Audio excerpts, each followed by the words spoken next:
केंद्रीय गृह मंत्री अमित शाह की ओर से मार्च 2026 तक नक्सलवाद खत्म करने की डेडलाइन जारी होने के बाद बस्तर में सुरक्षा बलों की कार्रवाई तेज हो गई है।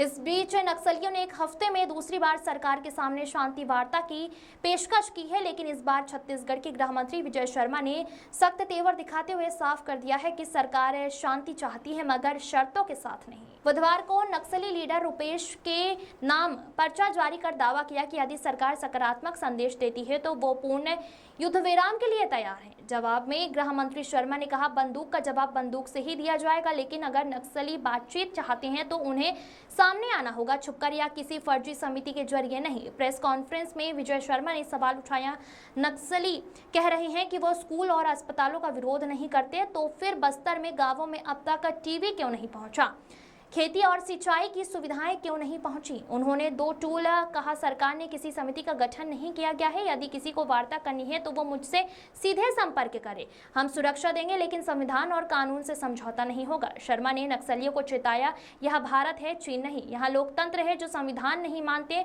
उनके साथ कोई रियायत नहीं होगी। उन्होंने बताया कि सरकार की नई नीति के तहत अगर कोई नक्सली सरेंडर करते हैं तो और अगर वह 5-6 साल से संगठन से जुड़ा हो तो उसके खिलाफ कोई कार्रवाई नहीं होगी। हम VIR अभियान चला रहे हैं, गांव-गांव जाकर लोगों से मिल रहे हैं। मोदी सरकार की मंशा साफ है, बस्तर में स्थायी शांति।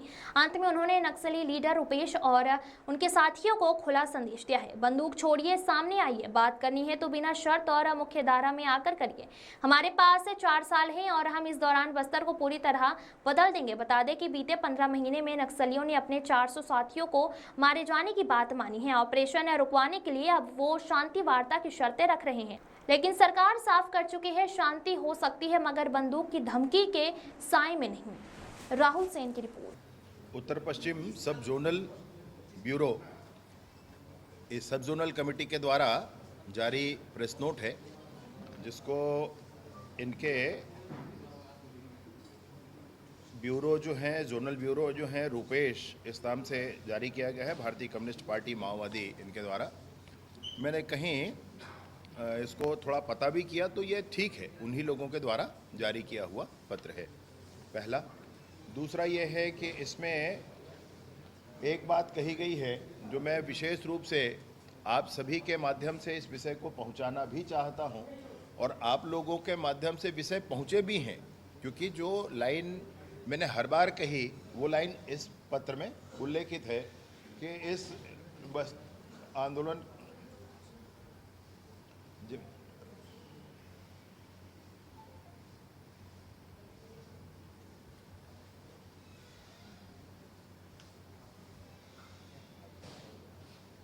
इसमें इन्होंने लिखा है, हम स्कूल, अस्पताल, आंगनवाड़ी, राशन दुकान आदि आदि लिखा है, इसका विरोध नहीं करते हैं, ऐसा इन्होंने लिखा है।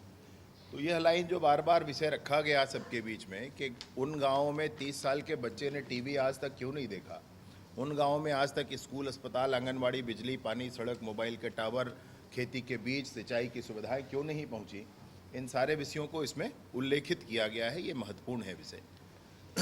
दूसरा मैं आपसे ये कहना चाहता हूँ कि इन्होंने एक बात और कही है कि सरकार और माओवादियों के बीच में शांति वार्ता के लिए बनी समिति के साथियों से हम अपील कर रहे हैं कि इस प्रक्रिया को आगे लाएं, ऐसा इन्होंने लिखा है। तो ये कौन सी समिति है, ये कौन सी समिति है, स्पष्टता होनी चाहिए। हमने कोई, हमारे माननीय विष्णुदेव साय जी की सरकार का बड़ा स्पष्ट ये भाव है, न सरकार समिति बनाएगी न प्रतिनिधि नियुक्त करेगी, क्योंकि ऐसी सरकारों ने 100 बार किए हैं और असफल हुए हैं, और इसलिए बड़ी स्पष्टता है। बस्तर के गांव तक विकास के मार्ग प्रशस्त हों, इस पर सरकार प्रतिबद्ध है, दृढ़ता के साथ इस काम को किया ही जाएगा। और अब समिति कोई सरकार नहीं बनाएगी, सरकार किसी को प्रतिनिधि नियुक्त नहीं करेगी। सदन में भी मुझसे विपक्ष ने पूछा था तो वहाँ भी मैंने स्पष्टता की थी कि इसमें हम कोई समिति नहीं बनाएंगे, हम किसी को नहीं भेजेंगे। चर्चा करना है, सरकार तैयार है, आप ज़रूर भेजें, हम बात करने के लिए तैयार हैं और अच्छी रिहेबिलिटेशन पॉलिसी के साथ तैयार है। तो आप जब बताएंगे तो उस पर बात हो जाएगी। तो इन्होंने लिखा है किसी समिति के संदर्भ में, तो वह समिति कौन है मेरी जानकारी में नहीं है। अगर ऐसी कोई समिति है तो मैं उनके सुरक्षा की पूरा आश्वासन देता हूं, आए, बैठे, चर्चा करें। पहली बात। और दूसरी महत्वपूर्ण बात जो मैं आपके माध्यम से कहना चाहता हूँ, इन्हें इसको लिखने वालों ने कहा है कि हम ऊपर बात कर रहे हैं, उनसे बात करने में समय लगता है, ये है वो, 10 किस्म की बातें। मेरा विनम्र निवेदन है, माननीय अमित शाह जी ने बस्तर ओलंपिक में, वो वीडियो क्लिप आप ले लेना भैया, मुझसे उन्होंने कहा था कि मैं करबद्ध निवेदन करता हूं मुख्य धारा में आए। अभी बस्तर पंडुम में भी उन्होंने कहा कि मैं विनती करता हूं मुख्य धारा में आए। माननीय विष्णुदेव साय जी ने कई बार कहा है, निवेदन है, विनती है, मुख्य धारा में आए। गांव के विकास के मार्ग को प्रशस्त करें, गांव में रहने वाले लोगों को आज़ाद करें। मैंने तो बार बार निवेदन किया है ये कह करके कि आप मुख्य धारा में आए, पूर्ण सुरक्षा के साथ आए।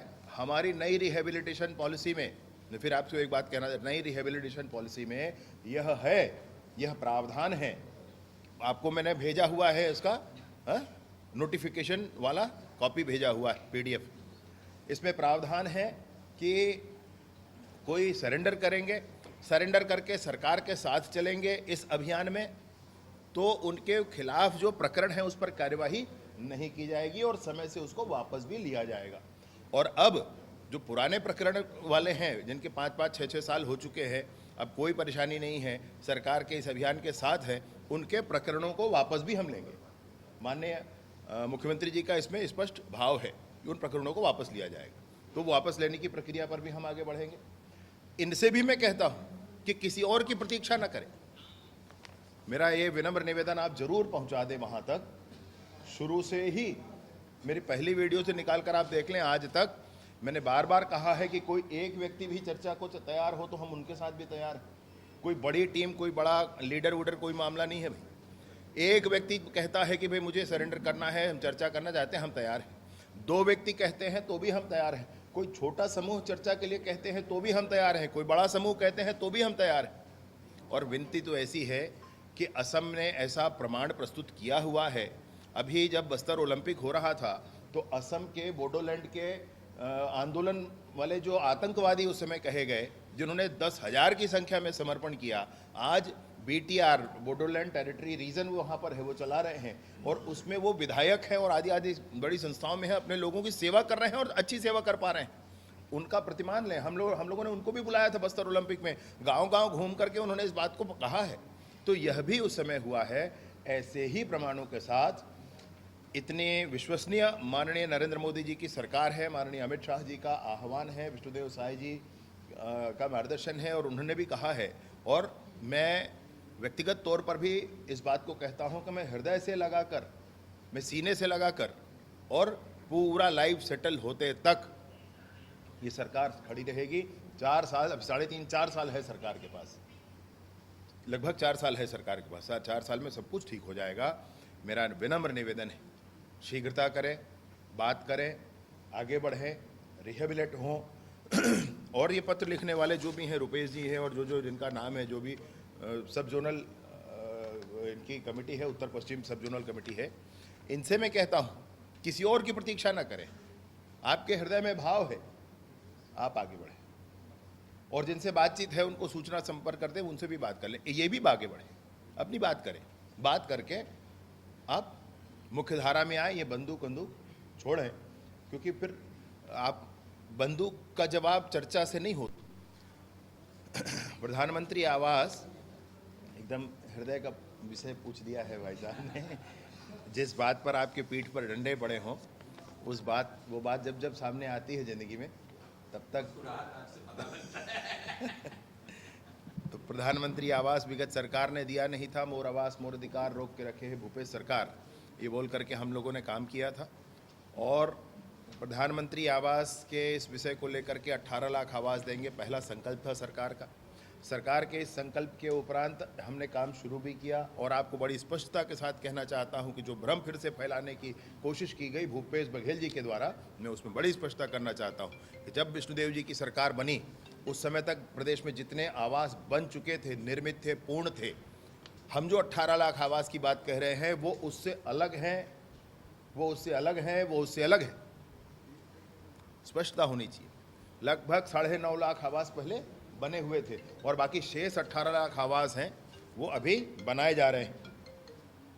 वो बाकी शेष 18 लाख आवास अभी बनाए जा रहे हैं। उसमें बहुत बड़ी संख्या में 3 लाख आवासों में एक साथ गृह प्रवेश हुआ है और 2011 की सर्वे सूची पूर्ण हो चुकी। उसकी भी बड़ी कथा है आपसे कहेंगे तो। और 2011 की सर्वे सूची के बाद आवास प्लस की सूची के भी आधे काम हो चुके हैं और आधे अभी हमको करने हैं। इन पूरे के बाद आवास प्लस 2024 के नाम से नया सर्वे हो रहा है और नए सर्वे में लगभग 6 लाख आवास जुड़ गए हैं, लेकिन ये संतुष्टिपूर्वक नहीं है। अतः 15 तारीख को, आने वाले 15 तारीख को माननीय मुख्यमंत्री जी स्वयं एक अभियान की शुरुआत करेंगे जिसमें जो गांव में आवश्यक, जिनको भी आवास की आवश्यकता है, उनका सर्वे पूर्ण हो जाए, किसी तरह से न रुके। इसके लिए मुख्यमंत्री जी स्वयं इस अभियान की शुरुआत 15 तारीख को करेंगे और 15 से 30 के बीच में आवास प्लस 2024 सर्वे पखवाड़ा मनाया जाएगा। उसमें मुख्यमंत्री जी भी जाएंगे, दूसरे दिन कैबिनेट मंत्री जाएंगे, तीसरे दिन विधायक जाएंगे, सांसद जाएंगे, फिर विधायक जाएंगे, जिला पंचायत के अध्यक्ष और सदस्य जाएंगे, जनपद के अध्यक्ष और सदस्य जाएंगे और फिर लगभग हर एक पंचायत में एक व्यक्ति हम लोग निर्धारित कर रहे हैं जो आवास को ध्यान देंगे। ये सोशल वर्कर्स हैं, ये सोशल वर्कर्स हैं जिनका निर्धारण किया जाएगा। इन सारे लोगों के माध्यम से इस 15 दिन में हम लगभग पूरे आवास जितने की आवश्यकता आज की डेट में गांव में है उसका सर्वे करवाएंगे। सर्वे करवाने के बाद मैं सोचता हूं कि शीघ्र ही इसकी उपलब्धि भी हमको होगी। किसानों की स्थिति है, हाल ही में राजधानी रायपुर की बात की थोड़ी सख्ती कम बरतें या कोई रणनीति में कोई बदलाव इन शांति वार्ताओं को देखते हुए? भैया मैंने अभी कहा ना आपसे, ना हम कुछ स्वीकार कर रहे हैं ना हम कुछ इम्पोज कर रहे हैं। अभी कोई मसला ही नहीं है इन बातों का। आप जवानों में तो इतना जोश है भैया, जवानों को तो हम आग्रह करते हैं कि भाई थोड़ा संभल कर, थोड़ा रुक कर। ये जोश है कि आज खत्म कर डालें सब कुछ।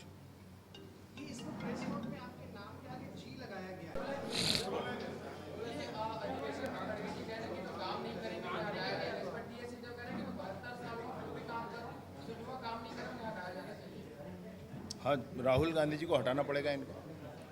काम के मामले में तो वो शून्यता है उनका, और ऐसे और अनेक लोग भी हैं भाई जो गलत काम करते हैं, उनको भी हटाया जाएगा शायद। मैं जो सुनता हूँ ये गलत काम करने वालों में छत्तीसगढ़ से कौन-कौन से हैं? मैं अब बता सर, ये जो सुप्रीम कोर्ट है उन्होंने भी आदेश दिया है, परियोजना है उसके हम खिलाफ थे, तो सर ये अब कैसे मनाया जाएगा? ये खुद मानने के लिए तैयार? ये माओवादी है ना, पहले जाकर चीन में हिसाब लगा कर आए। चीन में हिसाब लगा कर आए भाई। यहाँ तो लोकतंत्र है भाई, यहाँ तो ग्राम पंचायत का प्रस्ताव नहीं होता तो खदानें नहीं खुल सकती। जहाँ पर भारत है, भारत में आपको ध्यान है कि अगर जनता का विरोध होता है तो वहाँ पर खदान नहीं खुल सकती और वहाँ पर ये नहीं, इंडस्ट्रीज नहीं लग सकती। चीन में जाकर देखें। और दूसरा ये है कि इस तरह से भ्रम फैलाने वाले चाहे वो हों, चाहे वो विपक्ष के लोग हों, उनको समझना पड़ेगा भाई। कोई ये कहता है कि फलाना को देना है, ढिकाना को देना है, इसलिए हटा दे रहे हैं। तो आप इसीलिए नहीं हटाए थे क्या आज तक? या आप ये कहना चाहते हो कि आपने इसीलिए कुछ नहीं किया क्योंकि ये सुरक्षित रहे? तो कर लो पूरा देश सुरक्षित, अपने घर को भी कर लो भाई सुरक्षित करा है। ये क्या डेटा अलग-अलग तरीके से जारी हो रहे हैं? आपने कहा कि 3 है, लेकिन तय सीमा के साथ में उसका काम करके उसे अब उसे पास करना होगा।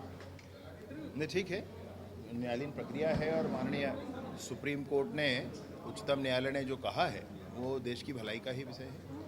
ये और अधिवेशन से ये जुड़ा मामला है। छत्तीसगढ़ मॉडल जो बार बार चर्चा का विषय था कांग्रेस के समय में, उस मॉडल को अधिवेशन में पेश किया गया है। इसे क्या कहते हैं? छत्तीसगढ़ में जो कांग्रेस का अधिवेशन हुआ था, अगर इस मॉडल को वहाँ प्रस्तुत कर रहे हैं तो मैं सोचता हूँ कि कांग्रेस के एक अधिवेशन जो छत्तीसगढ़ में हुआ जिसमें माताओं बहनों के विषय पर बड़े विवाद हुए, उनका अपमान हुआ, और दूसरा अधिवेशन हो रहा है तब तक निराकरण नहीं हुआ है उस विषय का, तो क्या यही मॉडल वहाँ प्रस्तुत किया जा रहा है? एक आखिरी ये सिर्फ मतलब और चर्चा होगी। प्रेस नोट तो कई बार हो गया जारी होकर के, लेकिन इस पे आगे बढ़ना चाहिए ना। मेरी बात सुनो ना, प्रेस नोट कई बार हो गया भाई, ये दोबारा नहीं, अनेक बार का प्रेस नोट। अब लेटेस्ट में 28 को अलग हुआ, 2 को अलग हुआ, 8 को अलग हुआ। वो दो वाले तेलुगु में थे और अभी हिंदी में है। तो इसमें बड़ी स्पष्टता है, इसमें कोई ये नहीं है। मतलब इस प्रेस नोट के बाद भी मैं आपसे कहना चाहता हूं कि बात करनी चाहिए, उनको आगे बढ़ना चाहिए। मैं तो कह रहा हूँ, अभी आपने कहा कि सरकार पता होगा तो जरूर मुझे पूछकर बताइए, उनको भी पकड़ लेंगे। अगर दीपक जी को पता है तो बताया जाए। अगर पता है फिर ना बता रहे हैं तो फिर समाज के प्रति उनका भाव कैसा है समझना होगा। मैं आपसे इसमें ये कह रहा हूँ कि कौन क्या कह रहा है छोड़ दीजिए, फॉरेंसिक रिपोर्ट भी 2-4 दिन में आ गया है, आ जाएगा। ये लड़की के जो पिता घर वाले हैं वो मैं आपसे वही कह रहा हूँ, कभी कोई क्या स्थिति किसके मन में है, क्या भावनाएं हैं, क्या है, वो देखना वाला है। प्रामाणिकता के साथ जो चीज़ें आएंगी वो आपके सामने आ जाएंगी। माननीय मुख्यमंत्री जी ने बस्तर में कामों की परिभाषा बदल दी है। माननीय मुख्यमंत्री जी के समय में जिन लोगों को बस्तर के लिए अपॉइंट किया गया वो जाकर ज्वाइन किए हैं। सुरक्षा का भाव लोगों के मन में आया। कोई बस्तर जाने से अब डरता नहीं है, न कर्मचारी न अधिकारी, वो सब जा रहे हैं। आपको थोड़ी दिन में इस बात की भी स्पष्टता हो जाएगी। एक थोड़ा घर के सवाल है, प्रधानमंत्री हर चाकूवादी की घटना को थानों में नुकीली चीज दिखकर प्रदर्शित किया जाता है। दूसरी एक चीज है कि कभी भी कोई आम आदमी मोबाइल लूट की शिकायत करने जाता है तो उसे केवल गुम मोबाइल का फॉर्म दिया जाता है, FIR दर्ज नहीं हो रही है सर। ये बहुत बेसिक समस्या ऐसा कोई स्पेसिफिक आपको एक आध ध्यान हो विषय तो आप जरूर मुझे बताएं। ऐसे कौन है जो लूट की घटना को गुम लिखेगा? मैं देखता हूँ। कल लॉ एंड ऑर्डर को लेकर बैठक हुई थी, उसके बारे में लग रही थी कि जितने जो युवा लोग हैं उन पर हमें काम करना होगा। तो TS सिंहदेव कह रहे हैं कि मैं भी युवा हूँ और मैं युवा होकर इतना ऊर्जा से काम कर रहा हूँ, तो बाकी जो पार्टी में युवा होंगे तो काम करना ही होगा। नहीं, TS सिंहदेव जी स्वस्थ रहें, ईश्वर कल्याण करें। और वाकई वो मेहनती और काम करने वाले इंसान हैं, इसमें कोई संशय नहीं है। वो अच्छा काम कर रहे हैं, मेहनत से काम करते हैं और उनकी अपील अगर सबसे है तो अच्छी अपील है। धन्यवाद आप सभी का। रोकने के लिए, उससे ध्यान भटकाने के लिए ये प्रक्रिया जो अपना रहे हैं लोग, ताकि थोड़ा सा चर्चा के लिए तैयार हो जाए। मुझे इस विषय पर सिर्फ इतना ही कहना है कि जानकार लोगों से चर्चा करने पर वो कहते हैं कि ये उनकी रणनीति भी हो सकती है, ऐसा ज़रूर वो कहते हैं। मैं इतना ज़रूर कहना चाहता हूँ कि चाहे ये जो भी हो, चाहे वो रणनीति पूर्वक इसको कर रहे हों, चाहे वो मन के भावों के साथ कर रहे हों, स्पष्टता के साथ कर रहे हों, जो भी कर रहे हों, मैं इसका स्वागत करता हूँ। परंतु इतना ज़रूर है कि इसमें कोई न शर्त हम मानने वाले हैं, ना हम उनके ऊपर कोई शर्त लगाने वाले हैं। कोई चाहता है तो बातचीत करें और एक व्यक्ति, दो व्यक्ति, एक छोटा समूह, बड़ा समूह या सब के सब एक साथ सबके लिए तैयार है। इस प्रेस वार्ता जो